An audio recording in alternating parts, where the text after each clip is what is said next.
پیارے نبی صلی اللہ علیہ وسلم کی کوئی سنت، کوئی مسئلہ واضح ہو جائے کہ یہ نبی صلی اللہ علیہ وسلم کا فرمان مبارک یا تقریر مبارک یا عمل مبارک ہے، لم یحل لہ، کہتے ہیں تمام علماء کا اجماع ہے، مسلمانوں کا اس بات پر، اس کے لیے حلال نہیں ہے کسی کے لیے بھی پیارے نبی صلی اللہ علیہ وسلم کی سنت کو چھوڑ دیں، کائن مکان، کوئی بھی ہو آدمی، بڑا سا بڑا آدمی، بڑے سے بڑا قریب، بڑا سا بڑا اللہ والا آدمی، پیارے نبی صلی اللہ علیہ وسلم کی سنت کو چھوڑنا اس کے لیے جائز اور حلال نہیں ہے، اس پر اجماع ہے۔ اس قول کو بھی علامہ ابن قیم رحمۃ اللہ نے اپنی اسی کتاب میں نقل کیا ہے۔ اس کے بعد ایک دوسرا قول امام شافعی رحمۃ اللہ علیہ کا فرماتے ہیں اذا وجدتم فی کتابی خلاف سنت رسول اللہ صلی اللہ علیہ وسلم فقولوا بسنت رسول اللہ صلی اللہ علیہ وسلم ودعوا ما قلت۔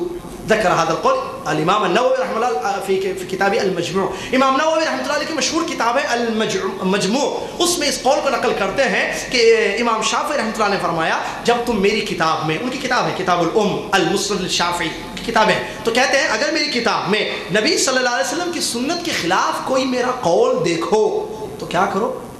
کہا کہ میرے قول کو چھوڑ دینا، محمد صلی اللہ علیہ وسلم کے قول کو پیش کرنا، اسی پر عمل کرنا۔ یہ ہے امام شافعی رحمۃ اللہ علیہ کا قول۔ اور اسی طریقے سے ابن عساکر ابو نعیم نے امام شافعی کے ایک تیسرے قول کو نقل کیا ہے جس میں انہوں نے یہ فرمایا کل ما قلت فکان عن النبی صلی اللہ علیہ وسلم خلاف قولی مما یصح فحدیث النبی صلی اللہ علیہ وسلم اولا فلا تقلدونی۔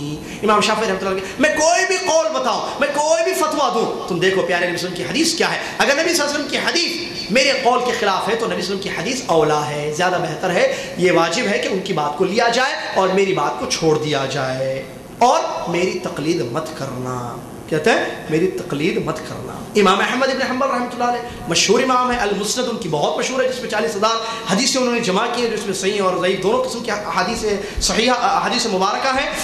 فرماتے ہیں امام احمد ابن حنبل رحمۃ اللہ علیہ لا تقلدنی ولا تقلدن مالکا ولا الشافعی ولا العزائی ولا الثوری وخذ من حیث اخذ۔ ابن القیم نے اپنی اسی کتاب اعلام الموقعین میں اس قول کو نقل کیا جس میں فرماتے ہیں امام احمد بن حنبل امام اہل السنہ رحمۃ اللہ علیہ کہ تم میری تقلید بھی مت کرنا اور نہ امام مالک کی کرنا اور نہ شافعی کی، نہ اوزاعی کی۔ اوزاعی کون ہے؟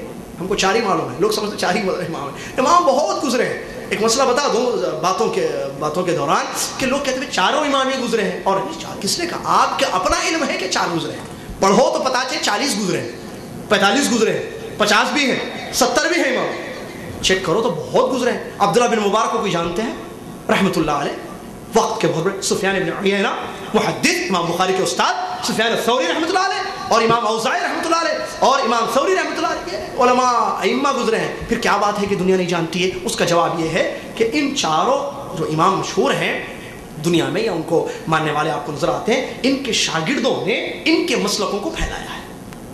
پھر سب سے زیادہ حنفی مسلک جو دنیا میں زیادہ پھیلا اس کی بھی دور عثمانی میں اس نے اس کو لازم کر دیا تھا کہ میرے دور حکومت میں جہاں جہاں میری بادشاہت ہے فتویٰ جو دیا جائے گا فقہ حنفی کی روشنی میں دیا جائے گا۔ وہ وجہ ہے کہ اس سے وہ پھیل گئی چیز۔ چلیے تو کہتے ہیں امام اوزاعی کی بھی تقلید مت کرنا اور نہ ہی امام ثوری سفیان الثوری رحمۃ اللہ علیہ کی تقلید مت کرنا۔ پھر کیا کرنا؟ وہ خود من حیث اخذوا، جہاں سے انہوں نے لیا ہے دین تم بھی وہیں سے لینا۔ کہاں سے لیا انہوں نے؟ کتاب اور سنت، قرآن اور حدیث سے لیا ہے تو تم بھی وہیں سے لینا۔ اس قول کو ابن قیم رحمۃ اللہ نے نقل کیا ہے۔ یہ چار ائمہ کے تقریباً دو یا تین قول یا ایک قول امام احمد کا میں نے آپ کے سامنے بیان کیا ہے، ٹھیک ہے؟ کیا انہوں نے تقلید کا حکم دیا؟ نہیں۔ تقلید کس کو کہتے ہیں؟ لوگ عجیب سا تقلید کہتے ہیں کسی کی بات کو بغیر دلیل کے ماننا، اخذ قول احد بغیر ان ينظر في دلیلہ۔ قاموس اٹھا کر دیکھیں، ڈکشنری اٹھا کر دیکھیں تقلید کا معنی کیا ہے۔ تقلید کا معنی کسی کی بات کو بغیر دلیل دیکھے لینا۔ کیا یہ صحیح ہے؟ کیا اس کا حکم اللہ نے دیا ہے؟ نہیں۔ لوگ دلیل لیتے ہیں قرآن کی اس آیت سے جس میں اللہ نے فرمایا فاسألوا اہل الذکر ان کنتم لا تعلمون، اگر تم کو معلوم نہ ہو تو اہل علم سے سوال کرو۔ سوال تقلید ایک چیز ہے، سوال آپ جانتے ہیں، آپ علماء سے سوال کرتے ہیں، پوچھتے ہیں مسئلہ نہ معلوم ہو، بھئی کیا جواب ہے اس میں؟ یہ ہے۔ اور وہ کہ بغیر دلیل کی کسی بات کو مان لینا اپنی جگہ تفصیل ہے۔ ایک عامی کے لیے اس بات کی اجازت حکم دیا گیا ہے کہ وہ جانتا ہے کسی عالم کو جو معتبر ہو، کتاب و سنت کا علم رکھتا ہے تو اس سے وہ مسئلہ پوچھے۔ اگر کسی کی عالم کی بات سن کر ایک عام آدمی عمل کر رہا ہے لیکن ایک دوسرے عالم دلیل سے اس کو بتاتے تھے کہ یہ بات غلط ہے، تو وہ عام آدمی کیا کرے گا؟ واجب ہے اس پر کہ پہلی بات کو چھوڑ دے اور دلیل کی روشنی میں جو بات آئی ہے سامنے اس پر عمل کرے، تو مسئلہ تقلید ہوتی نہیں۔ یہی تو چکرا ہے جس میں باندھ دیا گیا ہے لوگ۔ ایک بات آپ کو بتاؤں، لوگ ایک مشہور بات ہے، کیونکہ یہ عوام کی یا پریکٹیکل ایک بڑا مشہور موضوع ہے، میں نے کہا نا ایک بڑا وسیع موضوع ہے جس پر اہل علم نے بہت کچھ لکھا ہے، بہت کچھ بیان کیا. میں تو چھوٹا سا طالب علم کے ساتھ، اور یہ بہت بڑا ہمارا حساس موضوع ہے آج کا. لوگ کہتے ہیں دین چاروں میں سے کسی ایک چیز میں، دین چاروں میں سے کسی ایک ہی مسلک میں، اور چاروں صحیح ہیں، چاروں طریقے نبی صلی اللہ علیہ وسلم کے طریقے ہیں. عوام کی بات، عوام کی اردو میں جو کہتے ہیں، تو آپ کسی ایک کو پکڑیے سیدھے جنت میں جائیں گے. بھائی نے میرے بارے میں ذکر کیا، میں نے جامعہ اسلامیہ میں کلیت الشریعہ میں تعلیم حاصل کی، تو اس میں فقہ مقارن ہم پڑھتے تھے. چاروں ایسا نہیں ہے میرے بھائی، غور سے سنیے اس بات کو، کہ پورا دین ان کے پاس بھی ہے، ان کے پاس بھی ہے، ان کے پاس بھی ہے، ان کے پاس بھی ہے. امام مالک رحمۃ اللہ علیہ کی فقہ میں، امام شافعی، امام احمد بن حنبل، امام ابو حنیفہ نہیں ہے. ایسا چیک کیجیے، تحقیق کیجیے. ابھی ایک مثال ابو حنیفہ رحمۃ اللہ علیہ کے شاگردوں کی میں دینے جا رہا ہوں آپ کے سامنے. ایسا نہیں ہے، لیکن یہ ضرور ہے کہ بہت سارے مسائل آپ کو یا تو ان کے پاس نہ ملے تو ان کے پاس ملے گا. اگر آپ چیک کریں کسی مسئلے میں قول، تو ایک امام کا قول اس مسئلے میں حدیث کے خلاف نظر آئے گا آپ کو. امام شافعی کا قول سے عام طور پر، جیسا کہ ہم نے تحقیق کی ہے اور تحقیق کر کے جوابات دیے ہیں اختبارات میں، امام احمد بن حنبل، امام شافعی کے اکثر اقوال حدیثوں کی روشنی میں صحیح ہیں. جی پڑھنے کے بعد کا مسئلہ بتاؤ، اکثر آپ چیک کریں، ان کا ایک قول، ان کا ایک قول حدیث کے مطابق صحیح. حدیث کی روشنی میں کس کا قول صحیح ہے؟ امام احمد بن حنبل، امام شافعی رحمۃ اللہ علیہ کا. بعد میں امام احمد بن حنبل آئے ہیں، حدیثوں کی بڑی تحقیق ہو گئی، حدیثیں بڑی پھیل گئی ہیں، اور الحمدللہ ان کو ایک اچھا مجمع امام احمد بن حنبل کو ملا ہے، جس کی وجہ سے آپ دیکھیں ان کے اکثر مسائل حدیثوں کے مطابق صحیح ہیں. چاہے وہ نماز کا لے لیں، معاملات کا لے لیں، تجارت کا لے لیں، دین کے زندگی کے کسی بھی کوشش سے معاملات کو لے کے مسئلہ ان کا قول دیکھیے، نبی علیہ السلام کی صحیح حدیث کو دیکھیے. یہ جو کہا جا رہا ہے نہیں چاروں صحیح ہیں، چاروں طریقے برحق ہیں، چاروں طریقے صحیح ہے، چاروں میں سے کسی ایک کو پکڑو جنت ملے گی، نجات ملے گی، کس نے کہا؟ مجھے بتائیے. میں حنفی ہوں مثال کے طور، اور میں اصلی تو ہوں، اصلی تو جیسا کہا، اگر وہ نسبت کر رہی نہیں، یہ بتانا ہے. اب میرے امام نے ایک بات بتائی کہ تم مثال کے طور پر شروع میں رفع الیدین کرو، رکوع میں جاتے وقت یا سر اٹھانے کے بعد یا تیسری رکعت میں نہیں کرنا. رفع الیدین ایک بڑا مسئلہ ہے، اس کو چھوڑ دیں، اس میں جھگڑا زیادہ ہوتا ہے لوگوں کا. حالانکہ صحیح مسئلہ یہ ہے کہ ابھی آ رہا ہے وہ حدیث کو. استسقاء میں میرے امام نے کہا بارش کی ضرورت پڑے تو نماز نہیں پڑھنا ہے، کیا کرنا ہے؟ دعا کرنا صرف. مجھے کوئی بھائی میرے نبی صلی اللہ علیہ وسلم کی حدیث بتاتے ہیں کہ پیارے نبی صلی اللہ علیہ وسلم نے مدینہ میں استسقاء کی نماز پڑھی ہے، حدیث سے ثابت ہے. پیارے نبی صلی اللہ علیہ وسلم نے نماز پڑھی ہے، دعا کی ہے، اپنی چادر کو پلٹا بھی ہے. یہ اتنی چیزیں معلوم ہوئی مجھے، نماز، دعا، چادر کو پلٹنا، یعنی حالت بدل دے اللہ ہماری. حالت یہ ہے خستہ، اس کو اچھی کر دے. بارش نہیں ہے، بارش لا دے. تحویل الردا، سنت رسول. اب میں کیا کروں مجھے آپ بتائیے. میرے امام نے کہا ہے صحیح حدیث میرا مسلک ہے، اگر میں حدیث پر عمل کرتا ہوں تو امام کے خلاف بھی نہیں جا رہا ہوں. اگر میں حدیث کو چھوڑتا ہوں، امام کی بات کو لیتا ہوں، تو ایسی صورت میں یہ سمجھ کر کہ ہو سکتا ہے ایک دوسری حدیث بھی ہوں گی جو میری امام، یہ ہو سکتا ہے دین نہیں ہے یا نہیں ہے، شک نہیں ہے.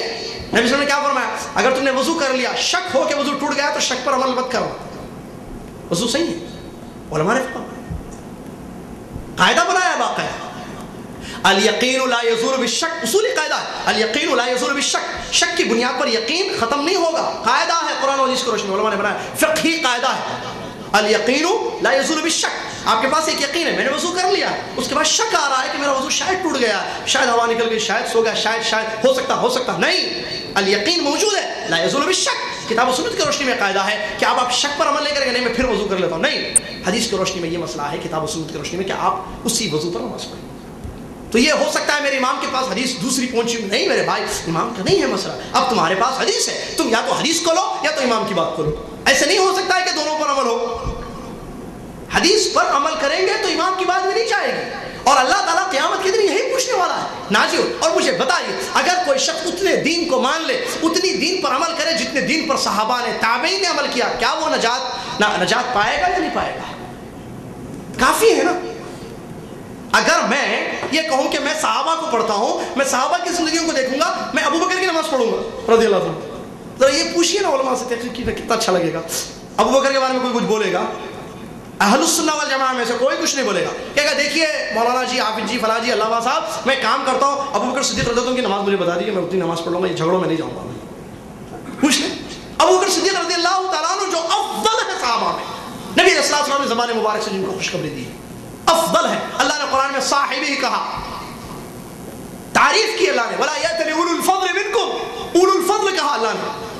کوئی اتنا دین مان لے تو کیا وہ کافی نہیں ہے جنت میں جانے کے لیے؟ پھر کیوں جھگڑوں میں لوگوں کو رکھنا کہ نہیں اس کو پکڑ کے چلو تو جنت میں جاؤ گے؟ اب وہ بیچارہ مسئلہ کتنے ہمارے پاس میتھمیٹکس کا اسٹوڈنٹ ہے بھائی ہمارے پاکستانی، وہ آئے آ کر کہا کہ مجھے نبی صلی اللہ علیہ وسلم کی نماز بتاؤ.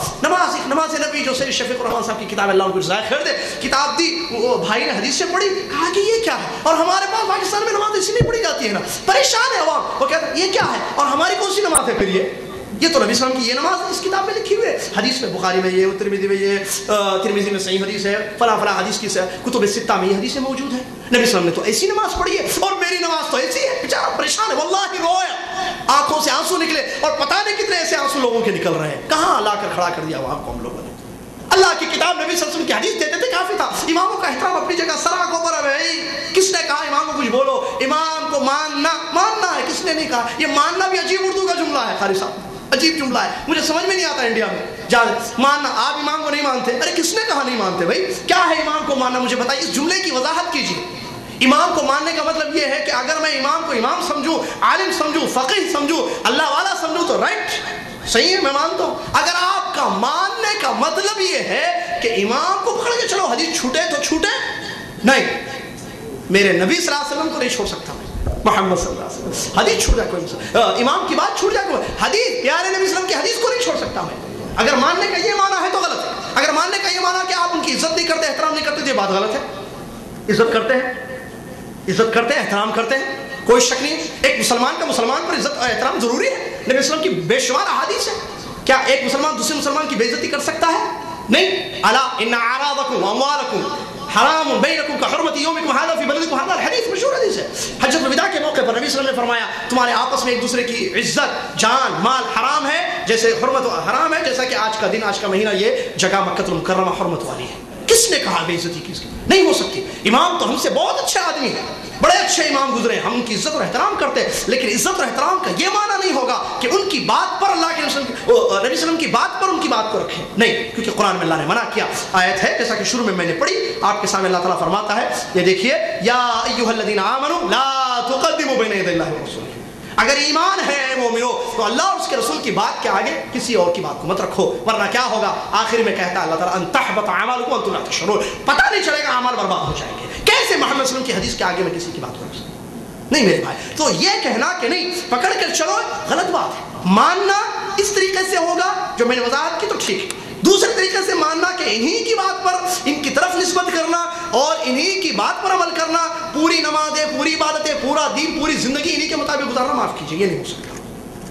آج اسی میں تو پریشان ہے عوام. عوام یہ سمجھتی ہے کہ سب پر حق ہے اور ہم ان کو دور کرتے. نہیں میرے بھائی، قریب کیجیے. آج عوام کو ضرورت ہے حدیثیں بتانے کی، سنتیں سمجھانے کی. لوگوں کو یہ نہیں بتایا گیا کہ ضروری ہے، واجب ہے، واجب ہے، واجب ہے کہ ہر عمل محمد صلی اللہ علیہ وسلم کے طریقے کے مطابق ہونا ہے، تب جا کر اللہ کے یہاں قبول ہوگا. من عمل عملا لیس علیہ امرنا فهو رد، من حدث فی امرنا هذا ما ليس منه فهو رد. یہ حدیث سے دلیل اس بات کی.